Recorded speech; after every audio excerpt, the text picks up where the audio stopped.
Guys it Wednesday morning எந்திரிச்சிலிருந்தே தலைவலி. பாப்பாவை ஸ்கூலுக்கு அனுப்பி விட்டுட்டு படுத்து தூங்கிட்டேன்.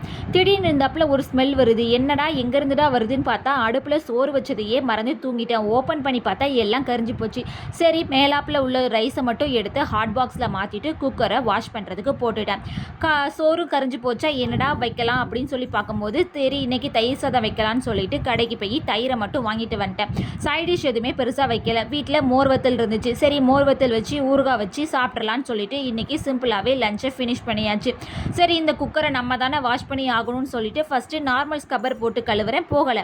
கம்பி ஸ்கப்பரை வச்சு ட்ரை பண்ண அப்பமும் ஸ்டெயின் போல். இது என்னடா நமக்கு வந்த சோதனைன்னு சொல்லிட்டு இதெல்லாம் சரிப்பட்டு வராதுன்னு சொல்லிட்டு ஈனோ இருந்துச்சு. ஈனோவையும் டிஷ்யூ பேப்பரையும் எடுத்து ஈனோவை குக்கருக்குள்ளே கொட்டி டிஷ்யூ பேப்பரை அதுக்கு மேலே போட்டு கொஞ்சம் டைம் ஆறதுக்கு வெயிட் பண்ணிட்டேன். அது ஆறினதுக்கப்புறம் அதை எடுத்து க்ளீன் பண்ணால் சூப்பராக போச்சு. இது என்னடா நாக்கு தள்ள தள்ள கழுவுனா கூட போல் இப்போ சூப்பராக போயிட்டேன்னு ஒரே ஹாப்பி.